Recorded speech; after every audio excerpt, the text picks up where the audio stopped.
16 जुलाई की दोपहर 2 बजे दिल्ली से एक फोन आता है योगी आदित्यनाथ के पास और उस फोन के आने के बाद यूपी में मीडिया के भीतर तरह तरह की चर्चाएं रहती हैं, लेकिन उस फोन के आने के बाद योगी आदित्यनाथ पूरी तरह से बदल जाते हैं।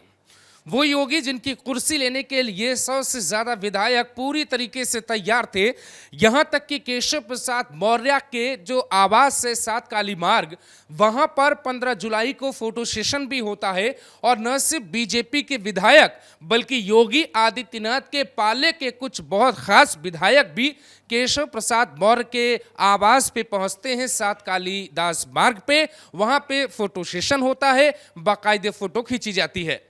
इसके अलावा योगी सरकार में जो सहयोगी दल हैं जैसे कि संजय निषाद, वो भी केशव प्रसाद मौर्य के साथ 15 जुलाई को एक फोटो खिंचवाते हैं। उनके साथ कई और नेता शामिल होते हैं। ऐसे ही अलग अलग करके कई नेता केशव प्रसाद मौर्य के आवास पर जाते हैं और वहां पे फोटो सेशन होता है, क्योंकि उसके एक दिन पहले ही बीजेपी की कार्य समिति की बैठक थी और वहां से बीजेपी नेता लखनऊ में पहुंचे थे।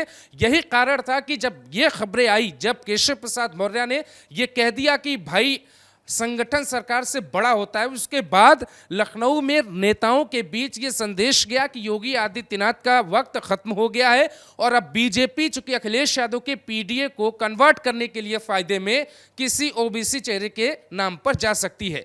इसमें लखनऊ के गलियारों में तरह तरह के नाम गूंजने लगे।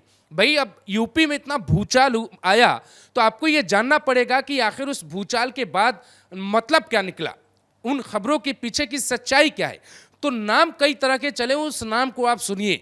पहला नाम केशव प्रसाद मौर्य का चला बतौर सीएम। उनके समर्थकों में जश्न का माहौल बन गया और आवाज पे उनकी हलचल बढ़ गई। उनके पीआरओ, उनके पीएस के नंबर पर लगातार कॉल डिटेल्स अगर आप देखें, वो खुद देखेंगे तो बढ़ गई। लोग उनको कॉल करने लगे और हलचल बहुत बढ़ गई।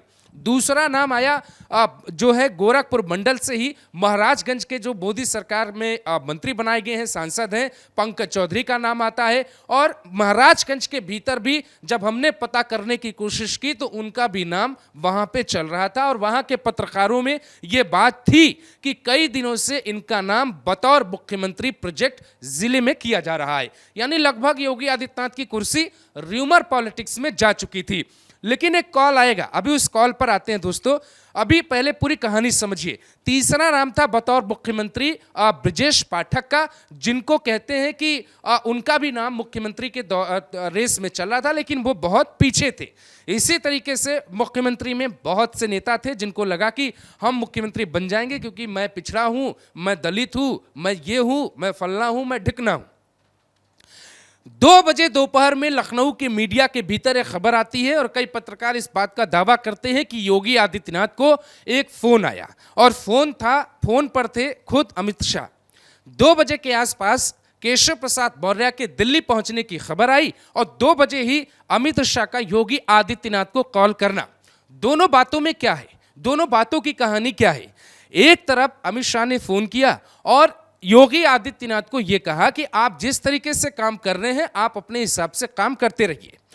अमित शाह ने उनको यह बात कही। सूत्रों के हवाले से जो खबर निकल कर आ रही है, इस मामले पर योगी आदित्यनाथ के बेहद करीबी एक विधायक से हमारी फोन पर बात हुई।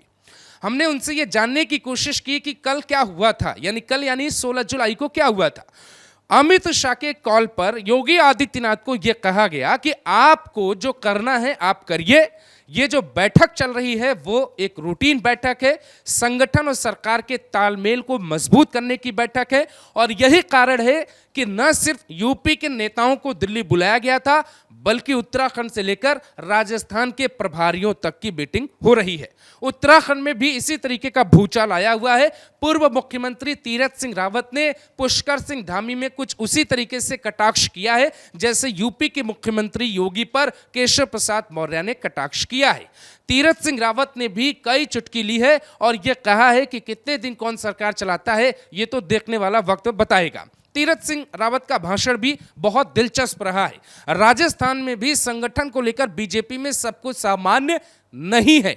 मध्य प्रदेश में बीजेपी की सरकार तो बन गई है, लेकिन दिल्ली से भेजे मोदी सरकार के मंत्री और मध्य प्रदेश के वहां के लीडर के बीच में तकरार की स्थिति है। इसीलिए दोस्तों अमित शाह ने कॉल किया योगी आदित्यनाथ को कि आप अपना काम देखिए और आप मीटिंग्स करिए, आप खुलकर बैटिंग करिए, आप इन सब बातों पे ध्यान मत दीजिए। तकरीबन 8 बजे केशव प्रसाद मौर्य जेपी नड्डा से मिलने जाते हैं। मुलाकात में जो बात होती है यह सामान्य बातचीत है, इसके कोई सार नहीं है कि मुख्यमंत्री बदलने को लेकर बात हुई। बात यह हुई थी मीटिंग में कि संगठन को मजबूत किया जाए और केशव प्रसाद मौर्य को पीडब्ल्यूडी डिपार्टमेंट नहीं दिया जाएगा। यह जो विभाग है, इसी विभाग से योगी और केशव के बीच में तकरार की स्थिति बनी। योगी आदित्यनाथ के आवास पे केशव प्रसाद मौर्य कभी गए ही नहीं। योगी आदित्यनाथ को पहले जाना पड़ा केशव प्रसाद मौर्य के आवास 7 कालिदास मार्ग पे। उसके बाद केशव प्रसाद मौर्य मुख्यमंत्री बनने के कई सालों बाद पहली बार योगी के पास गए। मंच साझा नहीं करते, सोशल मीडिया पे गवर्नमेंट की कोई नीति का जिक्र नहीं होता। तो जेपी नड्डा ने साफ कहा है कि भैया ये बातें आप अंदर रखिए, क्योंकि कार्य समिति की बैठक के बाद बगावत खुलकर मीडिया में आ चुकी है। और यही कारण है कि जैसे ही वो मीटिंग खत्म हुई उसके कुछ मिनट बाद यह मैसेज आता है कि योगी आदित्यनाथ ने 30 से ज्यादा मंत्रियों को बैठक के लिए बुला लिया है।